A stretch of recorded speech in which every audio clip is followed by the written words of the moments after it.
The wind off the lake was sharp that evening, the kind that cuts right through your jacket. I was home on leave, a rare break from the discipline and the deep blue of the sea. Being a Navy man, you get used to a certain order, a certain way things are supposed to be. But that evening, everything I thought I knew was about to get tossed into the murky water. I was just walking the old path behind my parents' house, the one that leads down to the pier. The sky was turning that bruised purple color it gets right before dark. That's when I saw her, my sister, Clara. Her silhouette was stark against the fading light. She was struggling with something heavy, dragging it towards the edge of the pier.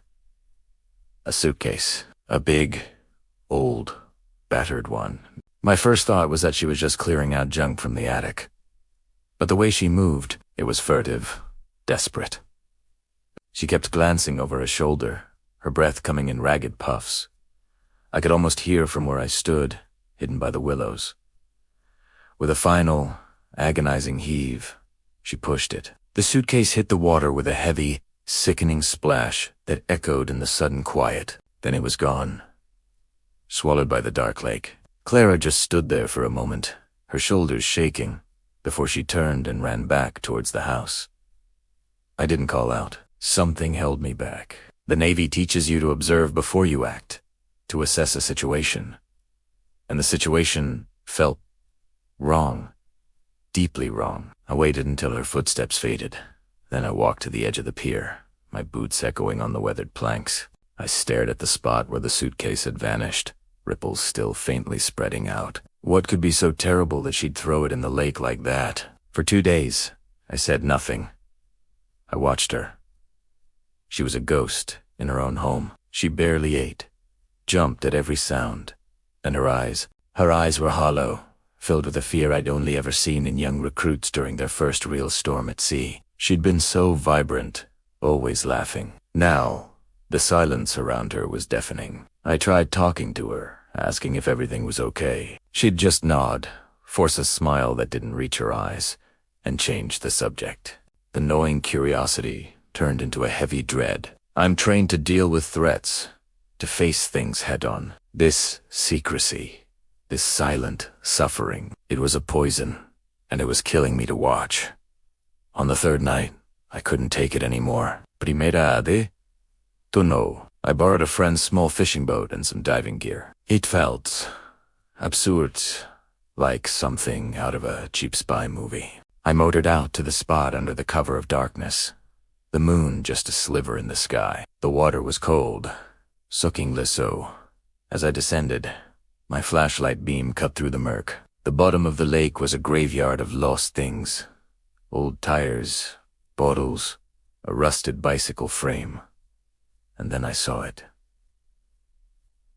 The suitcase, it was half buried in the silt, looking even more ominous down there. My heart was pounding against my ribs. I attached a rope, surfaced, and hauled it into the boat. It was heavy, heavier than it should have been.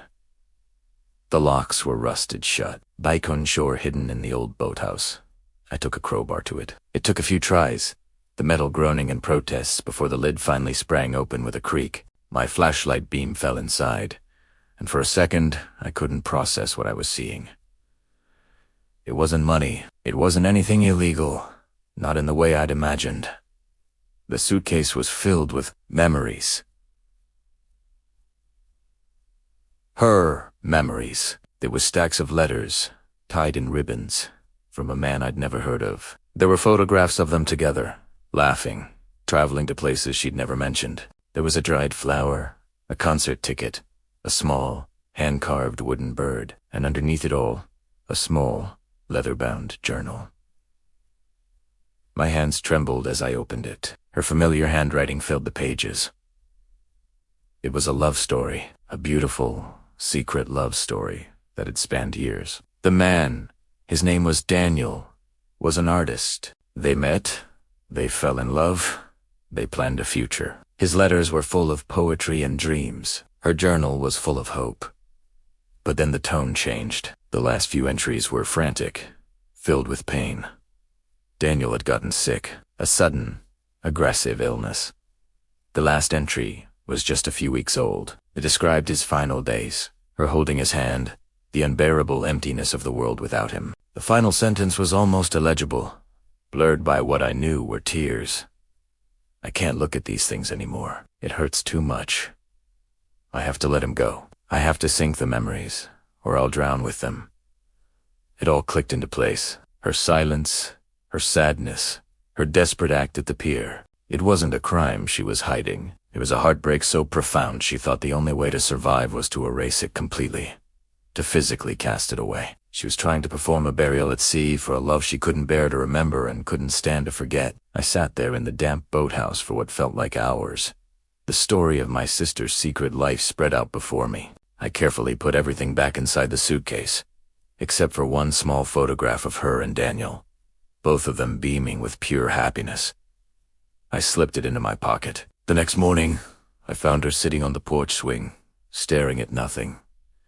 I sat down next to her, not saying a word. After a long silence, I took her hand. It was ice cold.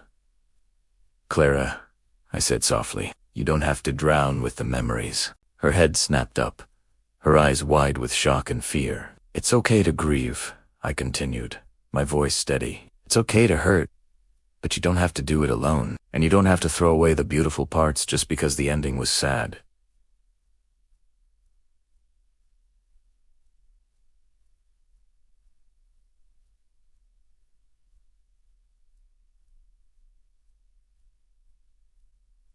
Tears started streaming down her face, silent at first, then turning into deep, wrenching sobs. She collapsed against me, and I just held her, my own uniform jacket getting soaked with her tears. I held her tight, just like I did when we were kids, and she'd fallen off her bike. I wasn't a soldier or a sailor in that moment. I was just a brother, trying to anchor his sister in a storm. We sat there for a long time as the sun came up, and for the first time in days, I felt a flicker of hope.